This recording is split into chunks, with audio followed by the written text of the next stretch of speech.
Hi friends, welcome back to our channel. So இன்னைக்கு வந்து மார்க்கெட்டை பொறுத்த வரைக்கும் என்ன நடந்திருக்கு நிஃப்டியை பொறுத்த வரைக்கும் அப்படின்னு பார்த்தோம்னா, இந்தியன் மார்க்கெட் வந்து ஒரு வாலட்டைல் செஷனுக்கு அப்புறம் மார்ஜின்லி லோவாக க்ளோஸ் ஆகிருக்கு. தட் மீன்ஸ் 24,400க்கு கீழே வந்து முடிஞ்சிருக்கு மார்க்கெட்டு.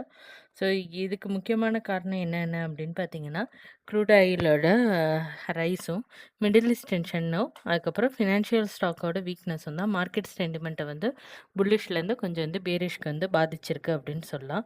ஸோ நிஃப்டி 50 வந்து கிட்டத்தட்ட 29 பாயிண்ட்ஸ் கிட்ட டவுன் ஆகி உங்களுக்கு வந்து முடிஞ்சிருக்கு. அதே மாதிரி சென்செக்ஸ் வந்து சென்செக்ஸை பொறுத்த வரைக்கும் உங்களுக்கு வந்து 70 பாயிண்ட்ஸ் கிட்ட டவுன் ஆகி உங்களுக்கு வந்து முடிஞ்சிருக்கு. பேங்க் நிஃப்டியை பொறுத்த வரைக்கும் பேங்க் நிஃப்டியை பொறுத்த வரைக்கும் உங்களுக்கு வந்து 144 பாயிண்ட்ஸுக்கு கீழே வந்து பிரேக் ஆகி வந்து டவுன் ஆகிருக்கு உங்களுக்கு. ஸோ இந்த வந்து இன்னைக்கான மார்க்கெட் பிரெத்துமே வீக்காக இருந்தது. சுமார் கிட்ட ஒரு 1855 ஸ்டாக்ஸ் வந்து அட்வான்ஸ் ஆகும், 2244 ஸ்டாக்ஸ் வந்து டிக்ளைன்லேயும் இன்னைக்கு வந்து இருந்துச்சு.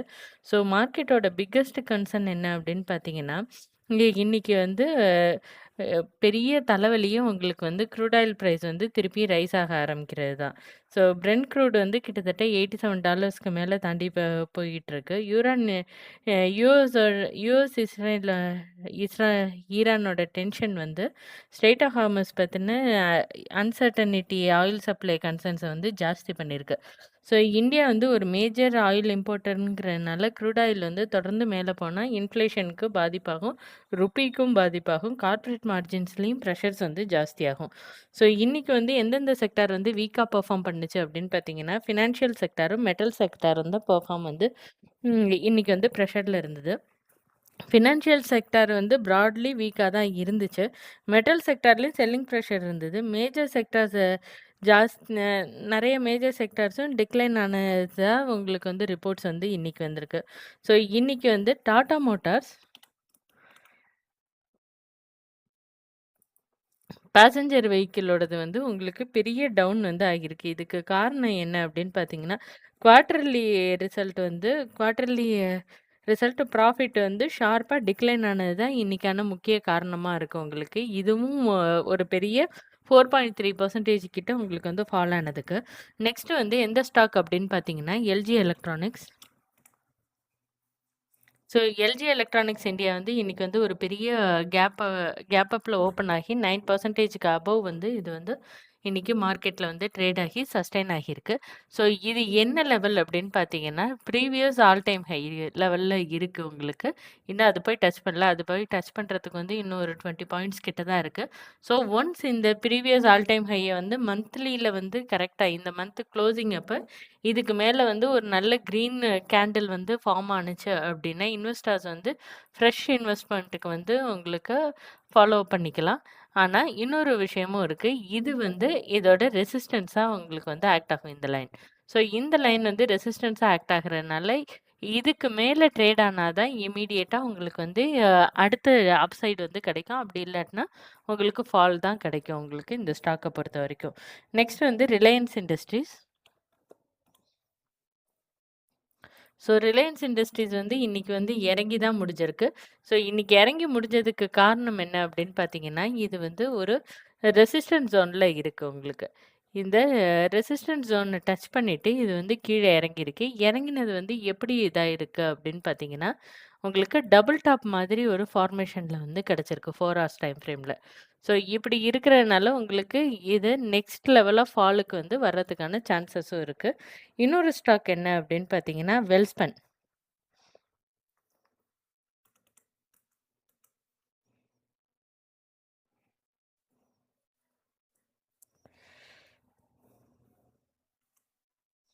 Welspun living limited. ஸோ இந்த வெல்ஸ்பன் லிவிங் லிமிடெட் வந்து மார்னிங் பார்த்தீங்க அப்படின்னா, ஒரு பெரிய பாசிட்டிவ்ல வந்து ஓப்பன் ஆகி ஒரு நல்ல அப் வரைக்கும் போணுச்சு உங்களுக்கு. கிட்டத்தட்ட எவ்வளோ பெர்சன்டேஜ் வந்து அப் போணுச்சு அப்படின்னா, ஸோ நேத்தி வந்து இந்த இடத்துல க்ளோஸ் ஆகிருந்தது. இங்கேருந்து 11% வரைக்கும் அப் போயிட்டு, அந்த ஸ்டாக் வந்து என்ன பண்ணியிருக்கு அப்படின்னு பார்த்தீங்கன்னா, எ எடுத்த கெயின் அத்தனையும் உங்களுக்கு வந்து ரிவர்ஸ் பண்ணி கீழ இறங்கியிருக்கு. இறங்கினது மட்டும் இல்லாம, அந்த கேப் அப்போட கெயின் மட்டும் தான் உங்களுக்கு வந்து இன்னும் கொஞ்சமா மீதி இருக்கு. பாக்கி எல்லாமே உங்களுக்கு வந்து ஃபுல் வாஷ் அவுட் ஆயிடுச்சு. ஸோ இந்த மாதிரி ஸ்டாக்கெல்லாம் உங்களுக்கு வந்து இன்ட்ராடே வாலடைலிட்டி வந்து ரொம்பவே ஜாஸ்தி இருக்கும். இதுக்கான முக்கிய காரணம் என்ன அப்படின்னு பார்த்தீங்கன்னா, இந்த இடத்துல வந்து ஒரு பிரைஸ் என்கேஜ்மென்ட் ஏரியா வந்து வந்திருக்கும் பாருங்க. ஸோ இந்த மாரி டெக்னிக்கல் வந்து நீங்க வந்து தெரிஞ்சா தான், இன்னைக்கு வந்து ஒரு ஸ்டாக் வந்து மார்னிங் ஏறுதுன்னாலும், அது வந்து ஈவினிங்ல எப்படி வந்து ரியாக்ட் பண்ண போகுது அப்படிங்கிறது உங்களுக்கு தெரியும். அதே மாதிரி இந்த பிரைஸ் என்கேஜ்மென்ட் ஏரியாவோட சேர்த்து இந்த இடத்துல வந்து ஒரு ரெசிஸ்டன்ஸ் ஃபார்மேஷனும் உங்களுக்கு வந்து கிடைக்குது. ஸோ இந்த ரெசிஸ்டன்ஸ் ஃபார்மேஷன பொறுத்து உங்களுக்கு வந்து ரெசிஸ்டன்ஸ டச் பண்ணனால அது வந்து ஃபால் ஆகுனதுக்கான சான்சஸும் இருக்கு. ஸோ அட் அ டயத்துல ஒரு 2 ரெசிஸ்டன்ஸ் வந்து அதால பிரேக் அவுட் பண்ண முடியுமா அப்படின்னு கேட்டிங்கன்னா, ஒரு ஸ்டாக்கால கஷ்டம். ஸோ அதனால தான் இது வந்து ஃபால் ஆயிருக்கு அப்படிங்கிறத வந்து நம்ம வந்து தெரிஞ்சுக்கலாம். ஸோ நெக்ஸ்ட் ஸ்டாக் என்ன அப்படின்னு பார்த்தீங்கன்னா, இன்னைக்கு மீடியா செக்டார்ல வந்து ஸ்டாக் வந்து கொஞ்சம் வந்து நல்லா பெர்ஃபார்ம் பண்ணுச்சு அப்படின்னே சொல்லலாம். ஸ்டாக் வந்து இன்னைக்கு எவ்வளோ தூரம் பெர்ஃபார்ம் பண்ணியிருக்கு அப்படின்னு பார்த்தீங்கன்னா, 5.7% வந்து ஸ்டாக்ஸ் வந்து பெர்ஃபார்ம் பண்ணியிருக்கு. இந்த ஸ்டாக்ஸுக்கு மேல இந்த இடத்துல வந்து ஒரு கேப் ஃபில்லிங் ஜோன் வந்து ஒண்ணு இருக்கு. ஸோ இந்த கேப் ஃபில்லிங் ஜோன் கிட்ட கொஞ்சம் வந்து காஷியஸா இருங்க. மத்தபடி ஓகேவா இருக்கு ஸ்டாக் உங்களுக்கு. ஒரு ரவுண்டிங் பாட்டம் ஃபார்மேஷன் வந்து ஃபார்ம் பண்ற மாதிரி. நெக்ஸ்ட் வந்து எல்ஜி எக்யூப்மெண்ட்ஸ்.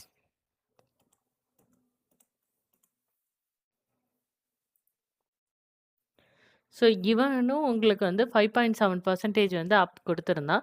ஸோ இந்த அப் குடுத்துட்டு உங்களுக்கு இம்மீடியேட் நெக்ஸ்ட் டார்கெட் வந்து 628 கிட்ட இருக்கு உங்களுக்கு. So immediate next target 628. Price action படி பார்த்தோம் அப்படின்னா, அதே லெவலுக்கு தான் உங்களுக்கு இருக்கு. ப்ரீவியஸ் ஆல் டைம் ஹை வரைக்கும் நீங்க வந்து வெயிட் பண்ணலாம் இந்த ஸ்டாக்க. ஸோ இது எப்ப வந்து வரும் அப்படின்னு பார்த்தீங்கன்னா, நெக்ஸ்ட் டார்கெட்டா உங்களுக்கு வந்து இந்த ஹை இருக்கு பார்த்தீங்களா? இந்த ரிஜெக்ஷன் பாயிண்ட்டு. ஸோ இந்த ரிஜெக்ஷன் பாயிண்ட்டுக்கு மேல உங்களுக்கு அட்லீஸ்ட் ஒரு 30 மினிட்ஸ்லயாவது சர்வைவ் ஆகணும் இந்த ஸ்டாக்கு. அப்பதான் உங்களால இது பண்ண முடியும். பிகாஸ் இந்த ஸ்டாக் வந்து ஃபுல் வாலடைலான ஸ்டாக் அப்படிங்கிறனால, நீங்க வந்து கொஞ்சம் நிறுத்தி நிதானமா தான் ட்ரேட் பண்ண வேண்டியதா இருக்கும். நெக்ஸ்ட் வந்து ஹொனாசா கன்சியூமர்ஸ். ஸோ இந்த ஹொனாசா கன்சியூமர்ஸ பொறுத்தவரைக்கும் உங்களுக்கு வந்து ஒரு பெரிய அ ஐபிஓல லிஸ்ட் ஆனதுலேருந்து ஒரு பெரிய டவுன்ஃபால் தான் இது வந்து சந்திச்சிருந்தது. அதுக்கப்புறம் இப்ப தான் கொஞ்சம் கொஞ்சமா ஏற ஆரம்பிச்சிருக்கு. ஏறிட்டு உங்களுக்கு வந்து இந்த மாசத்தோட க்ளோசிங் சாரி. இந்த மாசத்தோட க்ளோசிங் வந்து இந்த லெவலுக்கு மேல இருக்கான்னு பாருங்க. இந்த லெவலுக்கு மேல இருந்ததுன்னா, இம்மீடியேட் டார்கெட் வந்து ப்ரீவியஸ் ஆல் டைம் ஹையா தான் இருக்கும். அதையும் தாண்டி போகும்போது உங்களுக்கு நெக்ஸ்ட் லெவல் ஆஃப் இதோட டார்கெட் ரவுண்டிங் பாட்டமோட டார்கெட்டா இத வந்து நம்ம வந்து கன்சிடர் பண்ணிக்கலாம். இது வந்து ஒரு ரவுண்டிங் பாட்டமா கன்சிடர் பண்ணி,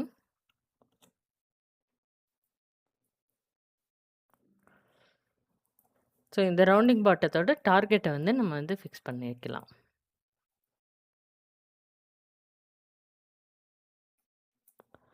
ஸோ இது வந்து லாங் டர்முக்கு கொஞ்சம் வந்து வெயிட் அண்ட் வாட்ச் மோட்ல தான் நீங்க வந்து வச்சுக்கணும் இந்த ஸ்டாக்க பொறுத்தவரைக்கும். ஸோ இந்த மாதிரி நெறைய ஸ்டாக்ஸ் வந்து இன்னைக்கு இண்டிவிஜுவல் பெர்ஃபார்மர்லயே உங்களுக்கு வந்து 9%, 5%லாம் குடுத்திருந்தது. ஸோ மேக்ஸிமம் ஆஃப் ஸ்டாக் வந்து டிக்ளைன் ஆனாலும், சில ஸ்டாக்ஸ் வந்து ஏறி தான் முடிஞ்சிருக்கு. ஸோ ஸ்பெசிஃபிக்கான ஸ்டாக்ஸ்ல வந்து நீங்க வந்து கான்சன்ட்ரேட் பண்றது வந்து முக்கியமா இருக்கும். ஸோ இன்னைக்கான டெக்னிக்கல் வியூ என்ன அப்படின்னு பார்த்தீங்கன்னா, நிஃப்டிய பொறுத்தவரைக்கும் சப்போர்ட் வந்து இம்மீடியேட் சப்போர்ட் வந்து 24,300 அப்படிங்கிறது தான் இம்மீடியேட் சப்போர்ட். இன்னைக்கே அத வந்து டச் பண்ணிட்டான். ஸோ இன்னைக்கும் அதே லெவல்ல தான் இருக்கு. இதுதான் நெக்ஸ்ட் சப்போர்ட்டாவும் நம்ம வந்து சொல்றோம். ஸோ அதுக்கப்புறம் ரெசிஸ்டன்ஸ் அப்படின்னு போனீங்கன்னா 24,500 அப்படிங்கிறது வந்து இம்மீடியேட் ரெசிஸ்டன்ஸா இருக்கும். ஸோ இதுக்கு மேல சஸ்டெயின் ஆனா தான் பாசிட்டிவ் சிக்னல் கிடைக்கும் ஷார்ட் டெர்முக்கானது. ஸோ இந்த டேட்டா வந்து உங்களுக்கு புரிஞ்சிருக்கும் அப்படின்னு நினைக்கிறேன். குளோபல் மார்க்கெட்டோட நியூஸஸ பொறுத்தவரைக்கும் யுஎஸோட இன்ஃப்ளேஷன் டேட்டா வந்து ரிலேட்டிவா சப்போர்ட் பண்ணாலும், உங்களுக்கு வந்து மிடில் ஈஸ்ட் டென்ஷனு, அதுக்கப்புறம் எலிவேட்டட் க்ரூட் ஆயில் பிரைஸ் இது எல்லாம் சேர்ந்து தான் மார்க்கெட்டுக்கு வந்து இன்னும் டென்ஷன் குடுத்துக்கிட்டே இருக்கு. ஸோ இத வந்து நீங்க வந்து வாட்ச் பண்ணிக்கிட்டே இருங்க. ஓவராலா இன்னைக்கு பார்த்தோம் அப்படின்னா, மார்க்கெட் வந்து பேரிஷ்க்கான பேனிக்ல வந்து இல்ல. பட் கிளியர்லி காஷியஸா இருக்காங்க. புல் சைடும் போகல, பியர் சைடும் போகல உங்களுக்கு. So crude oil, geopolitical, FII news, earnings இந்த 4 ஃபேக்டர் தான் நெக்ஸ்ட் வீக் வந்து மார்க்கெட்டோட டைரக்ஷன வந்து முடிவு பண்ண போகுது. ஸோ இண்டெக்ஸ் வந்து வீக்கா இருந்தாலும் ஸ்ட்ராங் ஏர்னிங்ஸ் அதுக்கப்புறம் குட் பிஸ்னஸ் மொமெண்டம் இருக்கிற ஸ்டாக்ஸில் வந்து ஆப்பர்ச்சுனிட்டிஸ் இருக்கலாம். ஸோ இண்டெக்ஸ் மட்டும் பார்க்காம ஸ்டாக் செலெக்ஷனுக்கு நிஃப்டி 500 வந்து சூஸ் பண்ணிக்கோங்க மார்னிங் ஓப்பன் பண்ணோன்னே.